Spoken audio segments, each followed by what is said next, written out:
Ticket न मिलने से नाराज बीजेपी पार्टी के तत्कालीन जिला उपाध्यक्ष के बयानों का वार्ड 5 के तत्कालीन पार्षद भाई ने किया खंडन। मध्य प्रदेश के रीवा शहर के वार्ड 5 के उपचुनाव को लेकर उठापटक व आरोप प्रत्यारोप की राजनीति शुरू हो चुकी है। अभी तक अरुण तिवारी मुन्नू भाजपा पार्टी में थे, मगर भाजपा के पदाधिकारियों ने जमीनी स्तर पर कार्य करने वाले युवा नेता राजीव शर्मा को अपना उम्मीदवार बनाया है। तो वहीं टिकट न मिलने से बीजेपी पार्टी से नाराज चल रहे भाजपा रीवा के जिला उपाध्यक्ष अरुण तिवारी मुन्नू ने टिकट कटते ही विरोध शुरू कर दिया है और पार्टी व सभी पदों से इस्तीफा भी दे दिया। वास्तविक स्थिति है कि बीजेपी में फिर हम चले, बीजेपी में थे मेरे भाई, तो हम लोग फिर बीजेपी में गए। बीजेपी में हमसे कई बार पूछा गया उच्च स्तरीय नेताओं से, रीवा के जो कार्यकर्ता हैं 3-4 लोग हमारे यहाँ आए, 3-4 बार वहाँ से पूछा गया, कहा गया कि आप चुनाव लड़िए, आपके घर से कोई चुनाव लड़े।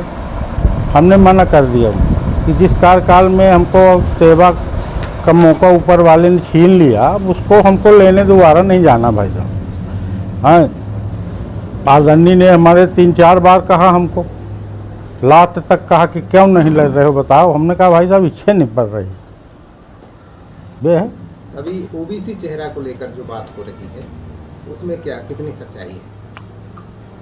इसमें अब क्या सच्चाई है? इसमें तो हमको बताया ना कि हमको बिल्कुल 5 बार पूछा गया उच्च स्तरीय कार्यकर्ताओं से। 4-6 कार्यकर्ता मेन मेरे यहाँ आए, लास्ट दिन तक, लास्ट के फार्म के डेट तक कि आप लड़ क्यों नहीं रहे हो बताओ। हमने मना कर दिया कि भाई इच्छा नहीं पड़ रही। पिछले चुनाव में जो पराजित हुए थे आपसे जी, उनका आरोप है हाँ कि ओबीसी चेहरे पर ही बात हो रही थी और मेरे समझ से टिकट के वो दावेदार थे और उन्हें टिकट नहीं मिला, और वो इस तरह के आरोप लगा रहे हैं, या फिर वो वास्तविक हकदार हैं यहाँ से भाजपा की उम्मीदवारी के लिए? अब ये बताइए कि अब हमको तो लगता है कि आरोप लगा रहे हैं वो, इसलिए कि वो जो है पिछली बार चुनाव निर्दलीय में हारे, निर्दलीय से, ठीक है ना। उसके पहले भी मेरी मिसेज थी श्रीमती सुधा सिंह पार्षद, फिर बीजेपी में हम लोग गए, ठीक है ना। फिर बीजेपी से फिर उनको टिकट दिया, हम भी तो बीजेपी में गए थे ना, फिर उनको टिकट दिया। अब फिर वो चुनाव हार गए एक निर्दलीय से, हमको नहीं मिल पाई थी तो हम निर्दलीय लड़ गए, मेरे भाई संजय सिंह। फिर वो हार गए तो शायद पार्टी ने ना समझो कि निर्दलीय से चुनाव हार गए। जो कैंडिडेट बनाए गए हैं उपचुनाव में जी, तो आपकी सहमति से बनाए गए हैं? पूरी सहमति से पूरा मेरे कैंडिडेट है वो। हाँ, क्या जनता से क्या अपील करना चाहेंगे? जनता से यही कि अपील करना चाहते हैं कि वो कैंडिडेट को वोट दे, जिताया जाए। अपने कैंडिडेट है, हमारे घर का कैंडिडेट है, भाजपा का कैंडिडेट है। तो भाजपा में कोई विवाद नहीं है? कुछ विवाद नहीं। जैसे अभी इस्तीफा दिया गया और कुछ लोग हो सकता है उनसे जुड़े भी होंगे, तो कोई विवाद की स्थिति भाजपा में नहीं है टिकट को लेकर? उनकी कार्यप्रणालियाँ पूर्व में भी संदिग्ध हैं जी, नहीं समझे आप। पूर्व की कार्यप्रणालियों के हिसाब से दिया उन्होंने कि पार्टी के का विश्वास नहीं हुआ, कैसे हुआ? पार्टी ने तो नए चेहरे को दिया। वो लड़का काम करता रहता था भाजपा का, हमेशा पोलिंग में हो, कार में हो, कोई योजना का हो, हमेशा कैंप लगवाना हो, प्रचार करना हो, तो सकती रात पार्टी ने हो सकता है कार्यकर्ता के रूप में दे दिया। भाजपा के कैंडिडेट जो घोषित हुए हैं उनको बताया जा रहा है कि वो पूर्व विधायक केपी त्रिपाठी के नज़दीकी हैं, इसलिए टिकट दिया गया। अब देखिए, ये तो नज़दीकी है, समाज में सारा आदमी रिश्तेदार है। देखिए हैं, गणेश सिंह जी ने मेरी टिकट कटवा दिया था, हैं हमारे निजी रिश्तेदार। तो ये तो सब चलता रहता है, कौन रिश्तेदार है।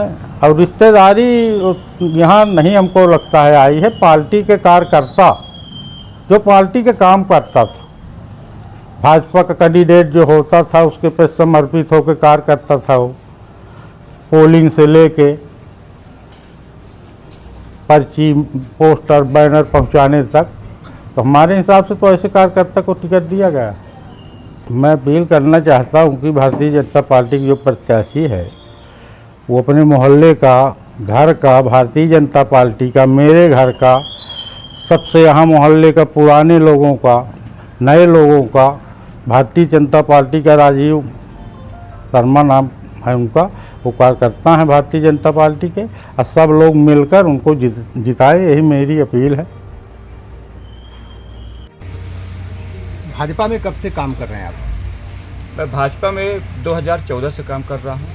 मैं शुरू में सबसे पहले मैं राजीव शर्मा वार्ड क्रमांक 5 से भाजपा प्रत्याशी हुआ हूँ, इसलिए मैं प्रदेश संगठन का, माननीय मुख्यमंत्री जी का, हमारे मार्गदर्शक नेता आदरणीय डिप्टी सीएम राजेंद्र शुक्ला जी का, सांसद आदरणीय जनार्दन मिश्रा जी का, नगर निगम अध्यक्ष आदरणीय वेंकटेश पांडे जी का, हमारे जिले के संगठन के मुखिया आदरणीय अजय सिंह जी का आभार व्यक्त करता हूं, जो मुझे इस वार्ड के लिए वार्ड क्रमांक 5 में पार्षद प्रत्याशी के रूप में अपनी ओर से सहमति जताई और मुझे टिकट दिया। पिछले चुनाव में पार्षद जो दिवंगत हुए थे वो भी भाजपा में आए थे, उस टाइम भी आपने उम्मीदवारी के लिए सोचा था क्या? जी, मैं उस टाइम भी उम्मीदवारी के लिए दिया था, पर किसी कारणवश टिकट नहीं मिल पाई थी। तो आपने भाजपा का साथ दिया? जी, हमने भाजपा का साथ दिया। अभी भाजपा के एक बागी हो गए हैं, कैंडिडेट के रूप में भी आ गए हैं वो सामने, और बड़े पदों में रहे हैं शायद जी। उनका आरोप है कि यहाँ ओबीसी चेहरा को लेकर बात हो रही थी भाजपा में, और फिर किसी के दबाव में जो है टिकट दिया गया आपको। जी, ये आरोप निराधार है। हमारे माननीय जी ने, हमारे रीवा के मुख्य आदरणीय डिप्टी सीएम साहब ने खुद 3 बार फ़ोन करके उनके घर पे आदरणीय उनके बड़े भाई को अनंत प्रताप सिंह जी से ये बात रखी कि आप क्यों नहीं लड़ रहे हैं, क्योंकि उनकी पारिवारिक स्थिति से वो मन उनका हताश था, दुखी थे। उनने साफ मना कर दिया कि हम चुनाव लड़ने के अभी परिस्थिति में नहीं हैं, हम चुनाव नहीं लड़ना चाहते। वार्ड के इस चुनाव में तो चुनाव होने जा रहा है, आपको क्या स्थितियां लग रही हैं कि किस दल से आपका मुकाबला है या किस व्यक्ति से मुकाबला होगा? हम भारतीय जनता पार्टी के सिंबल से आए हैं और हमें विश्वास है कि हमारे मुकाबले में तो अभी कुछ है ही नहीं। कांग्रेस में जो प्रत्याशी आए हैं वो 493 वोट पाए थे, और जो अभी निर्दलीय हैं तो इससे पहले भाजपा से थे, अब निर्दलीय हो गए हैं, उनको एक अपना ग्राउंड बनाना पड़ेगा। तो मुकाबले की स्थिति तो अभी समय आने पे पता चलेगी। प्रेजेंट टाइम में तो अभी लोगों का पोस्टर और बैलेट ही नहीं छपा है। कोई विकास का विजन आपने सोच रखा है पार्षद बनने के बाद? हाँ, हमने विकास का विजन सोच रखा है। हमारे यहाँ सबसे मूलभूत सुविधाएं बहुत कुछ हो चुकी थी। आदरणीय संजय सिंह संजू जो स्वर्गीय वासी हो गए, उनके नेतृत्व पे बहुत से काम हो गए थे जो पेंडिंग काम रह गए। जैसे उनकी मंशा थी कि हमारे वार्ड में 10 लाख लीटर पानी की टंकी बननी चाहिए, 12 किलोमीटर पाइपलाइन बिछनी चाहिए, और रोड नाली जहाँ पे नहीं बनी थी उनको बनाना है। वार्ड की जो चहुमुखी विकास है उनको करना था, और वही मूलभूत सुविधाओं के लिए हम वार्ड में जाएंगे और लोगों से अपेक्षा करेंगे कि हमें जिताएं। इस वार्ड में एक भ्रम की स्थिति डाली गई है कि भाजपा से बागी हो गए हैं और भाजपा दो फांट हो गई है, ऐसी भी कोई? नहीं, ऐसा कुछ नहीं है। वो तो संगठन डिसाइड किया किसको क्या टिकट मिलेगी, और अपनी अपनी इच्छाएँ हैं, अपने अपने स्वभाव है। उनको लगा कि हमको लड़ना चाहिए, वो लड़ गए। एक पार्टी के प्रत्याशी के रूप में क्या अपील करेंगे आप? मैं पार्टी के प्रत्याशी के रूप में ये अपील करूंगा कि हमारे जो मुख्यमंत्री हैं आदरणीय राजेंद्र शुक्ला जी और जनार्दन मिश्रा जी की जो विचारधारा है, जिस तरह से वो रीवा शहर नहीं पूरे मध्य प्रदेश का विकास कर रहे हैं, अगर पार्टी हमें चुन के देती है तो मैं वार्ड का भी विकास वैसे करूंगा जिस प्रकार की उनकी अपेक्षा है कि रीवा को मैं देश का नंबर 1 बनाऊँ। तो मेरी भी अपेक्षाएँ रहेंगी कि मैं वार्ड क्रमांक 5 को रीवा के 45 वार्डों में नंबर 1 बनाऊँ। नमस्कार, मैं डॉक्टर अखिलेश पटेल, संचालक नेशनल हॉस्पिटल रीवा से। आज आप लोगों के माध्यम से कैंसर के लक्षण को कैसे पहचाने इस विषय में एक छोटी सी जानकारी देना चाहूँगा। बात करें कि विंध्य क्षेत्र में पुरुषों में सबसे ज़्यादा कैंसर मुख का कैंसर होता है।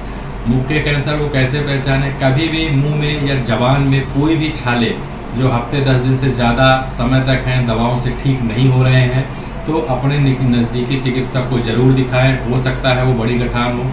लक्षण जो है शुरुआत में ही पहचान में आ जाते हैं तो उसका संपूर्ण इलाज हो सकता है। दूसरी बात करें महिलाओं में, तो महिलाओं में विंध्य क्षेत्र में बच्चेदानी का कैंसर और ब्रेस्ट छाती की गठान का कैंसर सामान्यतः पाया जाता है। उसमें अपन बात करें लक्षण क्या आते हैं, तो छाती में यदि किसी भी लेडीज़ को, यदि वो 30 साल या 35 साल से ऊपर की हैं, कैसे भी असामान्य गठान छाती में महसूस होती है तो अपने नज़दीकी चिकित्सक को ज़रूर दिखाएं। वो सामान्य या असामान्य या कैंसर जैसे भी बीमारी हो सकती है। और महिलाओं की दूसरी जो सबसे बड़ी बीमारी है वो होती है बच्चेदानी का कैंसर। बच्चेदानी का कैंसर अमूमन 40 वर्ष के ऊपर की ही महिलाओं में पाया जाता है। उसमें असामयिक तरीके से रक्त का स्राव या मवाद का जाना, ये उसका प्रमुख लक्षण रहता है। तो यदि किसी भी महिला को असामान्य रक्तस्राव और मावार जाने की शिकायत लगातार बनी हुई है तो अपने नज़दीकी चिकित्सक को जरूर दिखाएं। ये हो सकता है कि बड़ी बीमारी हो, समय रहते यदि इसका पता लगा लिया गया तो इसका इलाज पूरी तरीके से उपलब्ध है। और ये इलाज हम नेशनल अस्पताल रीवा में आयुष्मान, ESIC एवं विभिन्न सरकारी योजनाओं के द्वारा निःशुल्क उपलब्ध कराने के लिए संकल्पित है। नमस्कार।